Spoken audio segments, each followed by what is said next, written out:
Welcome to So True, and today's devotional is entitled There's More Where That Came From.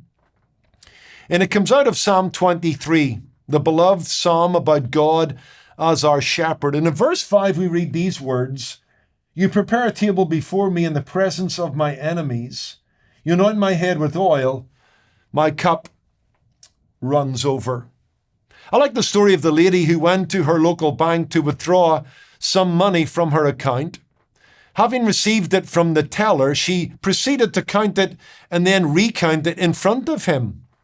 Wondering if he had made a mistake, the teller asked, "What is it, lady? Isn't it all there?" The woman snapped back, "It just is." I'm not sure what this woman was expecting, but banks are not charities. They give us exactly what we ask, no more and no less. The bank of God's grace, however, thankfully, is different. It's marked not by exactness, but by extravagance. God doesn't dole out his blessings in dribs and drabs. The psalmist David gives testimony to this fact in telling us in Psalm 23 that his life brimmed over with God's favor and multiplied grace. The verse we just read together, Psalm 23 verse 5, especially that image, "My cup runs over." The overflowing cup pictures the abundant provision of God in David's life. Good shepherds in David's day, like David himself, often drew water for their flocks from wells, some as deep as 100 feet. They would draw the water hand over hand with leather buckets on the end of a long rope. The water was then poured into stone receptacles beside the well. We could call them cups. It was a long and laborious process.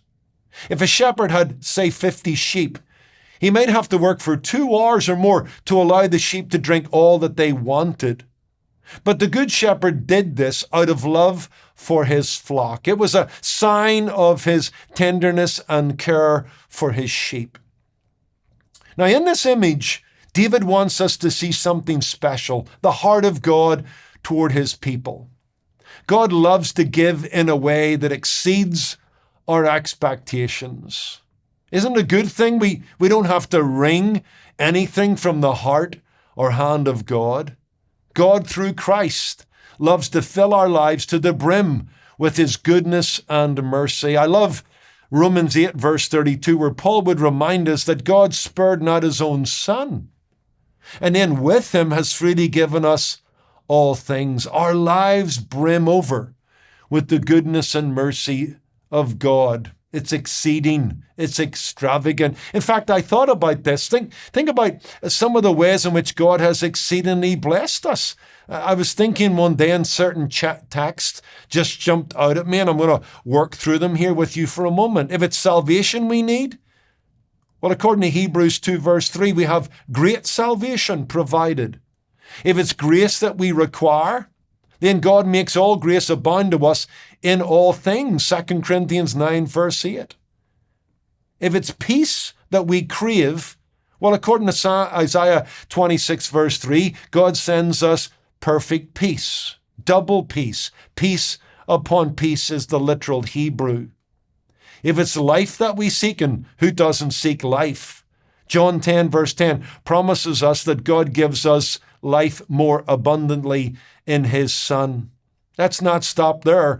If it's answers to prayer that we desire, well, read Ephesians 3, verse 20. God answers our prayers abundantly above all that we can think or even ask. Folks, God is more than good.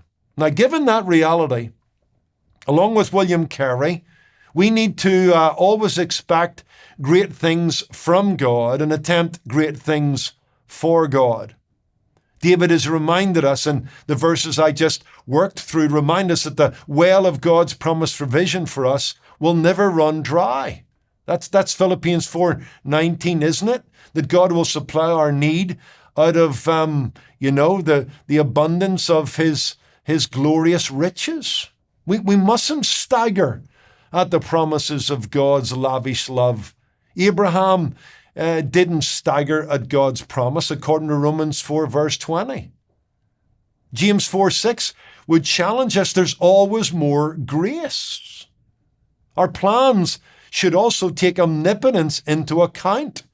Whatever we're hoping for, whatever we're striving for, whatever we're seeking to design our lives around, let's bake omnipotence into our thinking that nothing's too hard for the Lord. Jeremiah 32, verse 17.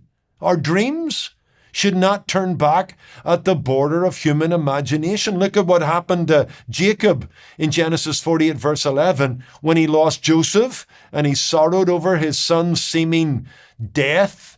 There came a day when he saw Joseph, and not only Joseph, but Joseph's offspring. And he was honest. I never thought to see your face. God does more than we can imagine. And remember this, past achievement should never be the benchmark of future possibilities. The future's always bright, according to the promises of God. Think about Elisha and Elijah. And Elijah's parting to heaven, and he drops the mantle, and a new chapter is being written, and Elisha's asked by God what he wants, and what does he ask for? He asked for a double portion. I mean, the ministry of Elijah was great, but Elisha's seeking something greater. I just love the challenge of that and the other verses we have touched on. Look, when it comes to God's kindness, there's more where that came from, much, much more. So would you join me today? Let's raise our glasses and toast the goodness of God.